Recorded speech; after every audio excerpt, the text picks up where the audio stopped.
Good morning दोस्तों। इससे पहले की क्लासेस में हम लोग ये पढ़े हुए थे कि एक पत्थर को ऊपर की तरफ फेंक दिया जाए तो ऊपर गया और ज़मीन पे वापस आकर के गिरा तो उसका ग्राफ कैसा दिखता है, ठीक है। और उसी को हम लोग एक h ऊंचाई वाले किसी मीनार से या किसी बिल्डिंग से ऊपर फेंके थे और वो ज़मीन पर जाकर के गिरा था, उसके लिए भी हमने ग्राफ देखा था। तो एक एक बार दोनों ग्राफ मैं फिर से बता देता हूँ, एक एक मिनट लगेंगे।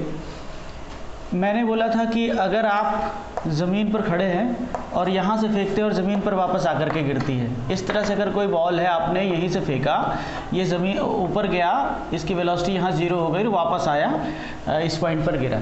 तो इसके लिए आपने डिस्प्लेसमेंट और टाइम का ग्राफ आपने ड्रॉ किया था। ये इधर से जाते समय और ये क्या है, इधर से वापस आते समय, ठीक है। ये ग्राफ ऐसे बना हुआ था, ये टाइम एक्सिस है।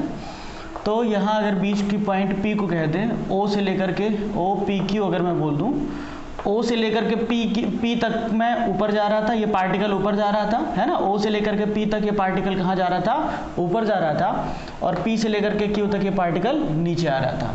तो ऐसे केस में आपने डिस्प्लेसमेंट टाइम ग्राफ को आपने देखा था कि एक पैराबोला इस तरह से बनता है। दूसरा केस मैंने आपको बताया था कि मान लीजिए आप पहले से किसी मीनार पर यहाँ पर खड़े हुए हैं, ठीक है, और यहाँ से एक बॉल आपने ऊपर की तरफ फेंका और ये वापस ज़मीन पर जाकर के इस तरह से टकराया, ठीक।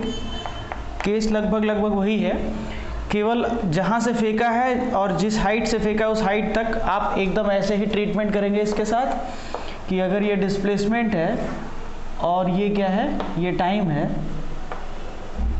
ठीक है। तो आप देखेंगे जहाँ से फेंका है आपने उसको ऑरिजिन मान लिया, ऐसे। ये देखिए यहाँ से यहाँ तक तो आने में कोई परेशानी नहीं है, ठीक है। यहाँ से गया और यहाँ तक आया, इसमें कोई परेशानी तो नहीं है।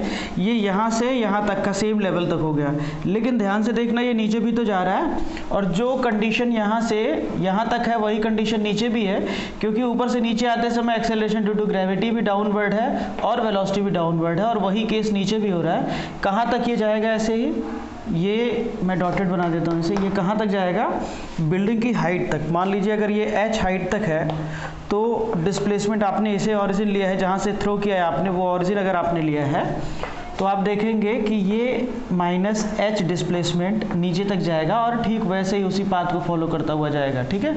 उसी पाथ